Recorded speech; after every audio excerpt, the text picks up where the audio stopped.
حضرت شاہ ولی اللہ صاحب علیہ الرحمہ ہمارے ہندوستان کے بہت بڑے محدث گزرے ہیں، اور دارالعلوم دیوبند کا جو سلسلہ ہے وہ شاہ ولی اللہ صاحب سے جڑا ہوا ہے.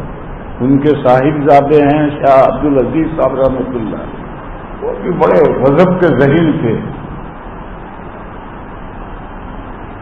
ان کی ذہانت کا ایک واقعہ، جو شاہ ولی اللہ صاحب کا انتقال ہوا تو حضرت شاہ ولی اللہ صاحب کے ایک شاگرد تھے قاضی مظہری والے، قاضی ثناء اللہ پانی پت، وہ تعزیت کے لیے وہاں سے چلے اور وہاں سے یہاں آتے آتے ہفتہ 10 دن لگیں گے.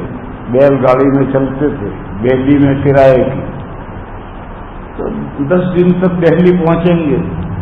وہ دہلی والا ہندو تھا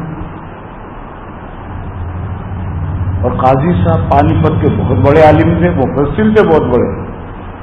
تو اس نے قاضی صاحب سے پوچھا، قاضی صاحب اللہ میاں ہندو ہیں یا مسلمان ہیں؟ اب قاضی صاحب کی سمجھ میں نہیں آیا اس پاگل کو کیا جواب دے.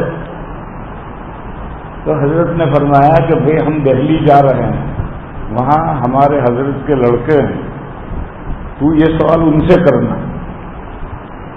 اس وقت شاہ عبدالعزیز صاحب کی عمر تھی 18 سال. جب شاہ ولی اللہ صاحب کا انتقال ہوا تو شاہ عبدالعزیز صاحب کی عمر 18 سال کی تھی، اور سب سے بڑے لڑکے 4 لڑکے تھے. حضرت شاہ ولی اللہ صاحب کے 4 لڑکے تھے، بڑے یہی تھے. خیر وہ وہاں اتنا دور سے آئے تو مہمان جو اس زمانے میں پہلے زمانے میں مہمان آتے تھے تو ہفتہ سے پہلے تو جانے کا نام نہیں لیتے تھے. آج کل لائف فاسٹ ہو گئی. مہمان آیا، چائے دی، ابھی پیالی خالی نہیں ہوئی کہ میں جا رہا ہوں. زندگی فاسٹ ہو گئی.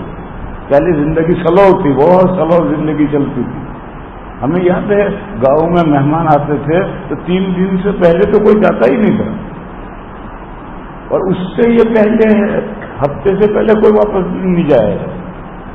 تو اس عرصے میں اس ہندو نے، دہلی والے نے، دہلی بیل گاڑی کو کہتے ہیں، اس نے حضرت نوجوان لڑکے سے 18 سال کا ہے، اس سے پوچھا اجی یہ بتاؤ اللہ میاں ہندو ہیں یا مسلمان ہیں؟ تو حضرت نے جواب دیا کہ بھئی مسلمان ہیں یا نہیں اس کو تو رہنے دے دیں، ہندو نہیں ہے. اور ہندو نہیں ہے اس کی دلیل یہ ہے کہ گائے کو شیر مار کھاتا ہے، گائے کو جنوب والے ڈراویز مار کر کھاتے ہیں. ہندوستان میں بہت سی جگہ پر گائے ذبح ہوتی ہے. اگر اللہ میاں ہندو ہوتے تو یہ گو ہتیا نہ ہونے دیتے. یہ گائیکواڑ تھا، ہمارا یہ راندے بھی گائیکواڑ میں تھا. پورے گائیکواڑ میں گائے ذبح نہیں ہو سکتی تھی، وہ نام ہی تھا اس کا گائیکواڑ. میرے یہاں ایک بیل بہت بوڑھا ہو گیا تھا، مرتا بھی نہیں تھا اور کھڑا بھی نہیں ہوتا تھا، تو میرے ابا نے اس کو ذبح کر کے دفن کر دیا. ہم گائیکواڑ میں تھے، ہمارا گاؤں پہلا گائیکواڑ کا گاؤں تھا. تو شکایت ہو گئی اور ابا کے خلاف مقدمہ چلا اور 100 روپے جرمانہ ہوا. اس زمانے میں 100 روپے بہت تھے. تو وہ ہندو حکومت کی گائیکواڑ، گائے ذبح نہیں ہو سکتی. بیل بھی گائے میں آتا ہے. تو حضرت نے فرمایا کہ دیکھو اللہ میاں ہندو ہوتے تو یہ گو ہتیا نہ ہونے دیتے. اور اتنے لوگ گائے کھاتے ہیں، ذبح کرتے ہیں اور کھاتے ہیں، اس کا مطلب ہے کہ اللہ میاں ہندو نہیں. اس کی سمجھ میں آ گیا اور وہ مسلمان ہو گیا، کیونکہ ہندو نہیں ہے تو مسلمان ہے. حضرت نے یہ نہیں کہا کہ اللہ میاں مسلمان ہے، یہ نہیں کہا، یہ کہا ہندو نہیں. اور ہندو نہ ہونے کی دلیل یہ ہے. بڑے ذہین تھے.